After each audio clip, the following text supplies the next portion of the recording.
The opinions of the program titled Now Open are for informational purposes only. This show contains conversations about violence, murder, and suicide.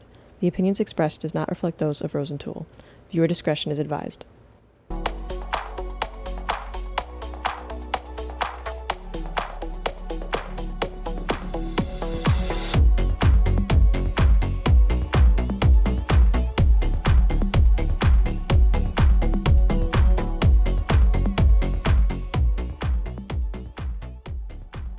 I was just told that you were on a reality show. Oh yeah. And you have a platform. Could you tell us more about that? So I was on Hollywood Divas. It's a reality show. Around the time I was on TV, it was around 2016, and I was a part of a casting. And when I was a part of a casting, they actually, before they start casting transgender women, it was a problem because you have heterosexuals playing our part when you have the real deal. Why do you have a heterosexual playing a drag queen or transsexual when you have the real deal? Right. Nowadays, everybody think that because it's a transgender that you have here, that's not the case. You have different levels in the LGBT. You have drag queens, which is people that get up and do makeup. You have cross-dressers, they just dress up certain times. You have transgender women, they full. Then in the ballroom scene, they call it film queens. It's a difference. And when I got on TV, I was basically, when you're on TV, you're not supposed to, once a contract is signed, you're supposed to go with it. And I wanted to get on there, and I was supposed to be a representation of a trans community, to be a leader, but basically I didn't, I went on there and I went with the story. And me being a transgender person, it was already hard for us to get on television and get the roles. And I was basically like backlash from a lot of people, like, oh, you did not go over there and act like a trans woman. You let them pay you this certain amount of money to go crazy and argue with cisgenders and all this and all that. And it was an experience that I learned for. It was fun. And I don't regret it. I wish I would have learned before I did it. But I'm glad that they opening more and giving us roles for ourselves. Right. Yeah, I guess that's a good transition into the media and how there's a lot more shows now that are featuring trans actors playing trans characters who get a full story. There's like Pose, Star, Transparent isn't played by a trans person, but what is your view on these shows and the progression of how trans people have been represented in the media? I like it. I want to see more of it. Yeah. I like that they're expanding, and it's like, excuse me, now on different shows, TV shows, and being, broadcasted. I like it. I'm all for it. Keep it coming. Even more. I don't necessarily like it. I feel like, I was gonna say. Why do I have to come out and play a trans person? Why I just can't be me and play a role of something else? Right. You see what I'm saying? So I don't want to have to come out and be a trans person because that's what my history is. You're crazy. It just gets boiled down to that, and that's all of it, and that's right? what I feel like I'll always be doing. Yeah. Exactly. But, so who wants to be stuck doing that? Right. I feel you on that, but they need to know their history, and they need to know that we still exist. I feel like we should write a book. I think it's great that there is so much more representation, but for me, I just don't like when storylines get boiled down to just the transition, right? There's so much more fullness to our identities making that the and only our identity, journeys. yeah. Absolutely, and it just becomes just the story about someone who's trans, not someone who's trans and an educator, or trans and an actor, or trans and works in beauty. Exactly. It's just trans. Yeah, I just started watching Euphoria, and I really like that the character of Jules, it's not really like about her being trans, it's about like her relationship with her family and her friends, and she's dating all these different people and everyone wants her, and like I just love that it's a story like that. But back to what Savanna said, it's not going to happen until we all stick together. It's not going to happen. So we don't stand together, we all going to fall. We all going to fall. So your social media presence, what do you feel like you've accomplished with that? In trans community, you have a big platform, Savannah. You're not doing nothing with it. I am doing something with it. I'm just not doing what you guys want me to do. But as daily, I deal with like certain people don't like me for no reason. And me, I try to go on social media and be myself, you know. Forget all the makeup. Summertime, I go on there with panties on my hair, a scarf. I want them to know me, the real me, because if I fake it, I'm not gonna get nowhere. Like, I have a lot of people that reach out to me, promotion and doing things, but I don't take the opportunity because if I can't be who I am and be myself and tell my story the way I want to, I can't do it. But when I see people like her and her be like, oh, you Savannah, you this and that, it make me feel like I'm doing something because they like you living real life, you doing real stuff, you know? Right. And that's what motivates me more. Do you feel though that you have a lot of followers who support you and that you've like kind of given them someone to look at and be like, oh, I know you said that like, you're presenting the best version of yourself probably, but does it feel good to be able to give people that as like a trans person for other trans people? You know, do you ever get DMs where someone's just like, oh, I get DMs. Thank you. I get DMs. Like, I get advice? DMs. I get DMs daily. Like basically, I just had I had 2 surgeries. I had my breasts done, and I had a whole face reconstruction. It's called a facial feminization. I had that, and they was basically hitting me up like I took them on my journey. I wanted to take them with me, and I took them from the day I had a 10-hour surgery and I had a 3 months without talking, and I took them daily with me because I wanted them to understand the life that I live, and it's not easy. And then you go get these surgeries and you still don't feel happy with them, you know? yeah. But social media have been a big part of my life, but it have been a big breakdown and it been hurtful. Yeah. And I have a lot of supporters, and I thank the supporters every day because they make me believe in myself. They make me push forward. Because you have some supporters that not agree with certain things, and you have some supporters that would agree. But you just have to believe in yourself and be happy in yourself, and that's what I try to do every day because I was in a life and a point where I didn't love myself. I didn't believe in myself. Even when I was on television, I felt like I just made a big mistake. So you touched on some of the medical procedures you've had. Mm-hmm. What is the process for all of you with getting hormones, getting surgeries? What are the barriers that come with that and all of the processes? Well, I think we have it easier in our generation because we get the resources and we, now they helping with us. I think the media gives us representation of like an instant transition. And unless you're rich, you can't be Caitlyn Jenner and just go on a trip and come back with everything done, right?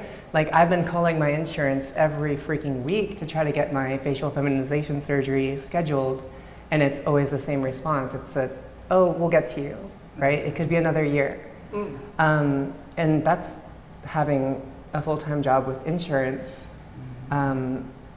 It's just jumping through hoop after hoop to get hormones, to get FFS, to get bottom surgery or top surgery if that's what you choose.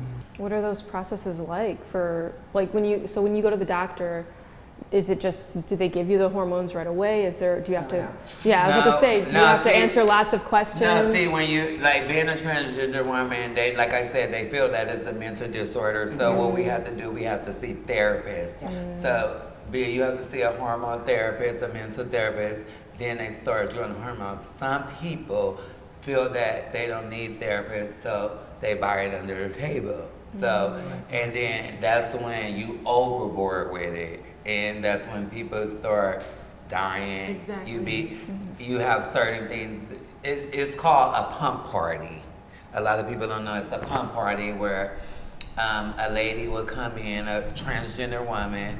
She would come in with her fix a flat air, salt water, whatever she got, and a lot of girls would bring their coins, and we'd be on a room, and she putting silicone in our body and making us feel good, but at the end of the day, some of us have a relate because it's not a safe environment. It's not a safe environment. Just like a lot of us choose to go to Mexico and do certain things, and you doing these certain things because you have a girl like her that look bomb and I'm not passable. You got a girl like her look this good and I'm not passable, and everybody want this transgender look when the transgender look is only hurting you. For me, it's a process. Just like anything you do to get any type of credentials and anything that's about, it's a process. So for the girls who are not getting the therapy that's necessary, it's a part of the process. So I feel like, for me, I don't really trust anybody, and I want to be under real doctor's care of me. So I didn't make any changes until I was able to do that. So what you need to do is, of course, see therapy. You have to see a lawyer, and you have to fill out this paperwork, and you have to pay a fee. A lawyer? I had to see a lawyer in Arizona. Oh, I started in Arizona. So different states have you do different things. Oh, side note, they also want you to post something like a newsletter. Because I remember when I had in Arizona, they wanted you to, once you go see the judge and the judge grants you the name change, they want you to, oh, okay, now that you are a lady, they want you to go ahead and post like an ad or something and let them know that this is what you chose to do. At first I thought it was disrespectful. Like an ad in a newspaper or something like that. It was one of the requirements. Wow. Like literally. I never did it in the beginning. I did do it like years later, only because I kind of get the concept of it. I guess it's like kind of like freeing yourself in a sense, because it kind of like. But you shouldn't be legally obligated to. You shouldn't be. And that was my whole argument. Yeah. But if it was a requirement or whatever, it didn't happen at that moment. But later on, it did. But it depends. Have any of you experienced any fetishization of being trans, or any of your friends in the trans community experienced that? Oh yeah, I feel like every day I get a DM from someone fetishizing me, usually men, and I have all over my social media, I'm a lesbian and it doesn't matter. I think it just comes with my identity as being a trans woman. When I was an escort, that's where they look at us as, you know, some of them have wives and some of them in a relationship, or some of them don't have self-esteem for themselves. And, you know, they want you to urinate on them. You know, they want you to top them, you know, and certain things. And their main fetishes from us is what they want us to come. And a lot of us can't come. They like to play with the stick. They They like to play with it. They like to play. Because I know I got a couple guys and they like, are you still got? That's the first thing they ask. Like, do you still have Baby, your your parts? corn And I'll be is like, done. yes, I do, and it's not going anywhere. Okay. No, but you're still not getting it. You know, I Right. thought you came to me all polite and stuff. I thought we was going somewhere. But then you asked that $1 million question. Okay, do you still? And I'm being honest with you. So now you're ready to get it in. Because even though we carry our sexuality on our preference, we still mainly the manly one in bed, you know, so that's how it goes. Do you have thoughts?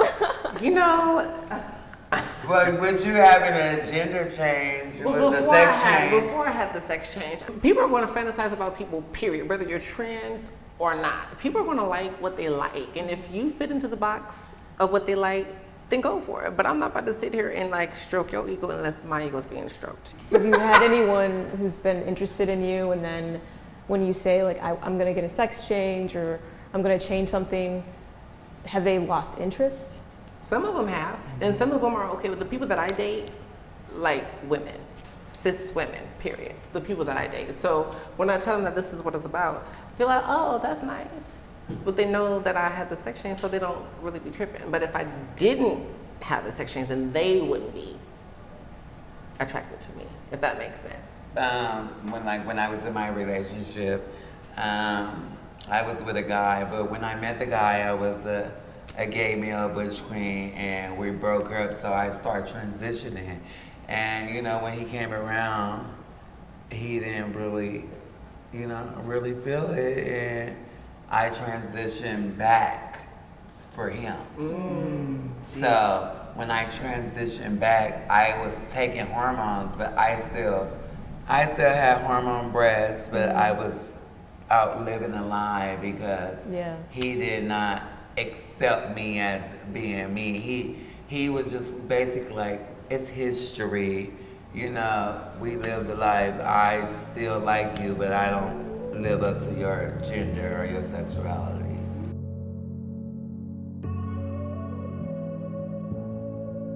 Let's talk about mental health in the trans community. A lot of suicide attempts happen. Why do you think that is, and what type of support do you think that the trans community needs for mental health? The suicide because of the bullying. Yeah. That's what the suicide coming, the bullying and not being acceptance from family members, everywhere. So it's nearly half of us, the statistics show, have thought about suicide on a regular basis. Yes. I agree. And it's about a third of us that have actually tried it at one point in our lives. I agree. I've tried it multiple times, and thank God I'm still here. I'm sure many other people have tried it, and it's a lack of mental health resources. It's a lack of loving, supportive communities to catch us when we're feeling down. That perpetuates this problem, I think. or you use substance. Yeah, absolutely. Because I know I'm alcoholic. Absolutely. Right. I had a part in my life when I didn't want to be here and I didn't want to live. So every day I used to get up and I used to cry out and start cutting on myself. I cut on myself and cut on myself. And it never would happen. And for me to leave or to die or anything would never happen. I was wondering why, and I was only cutting on myself because I felt empty and I felt like nobody was there for me. And you see, you have a family here with you, and when you can't be around that family and get advice from that family and get support from that family, you start doing drugs, and then the drugs, when you don't have the high, you know, that high, you're not thinking about what's going on with people around you. Once that high coming down, you feel like you need to harm yourself and you don't care about life. If you or someone you know are having thoughts of suicide, please contact the National Suicide Prevention Hotline at 1-800-273-8255. Don't forget to like and subscribe to our channel for our most up-to-date content.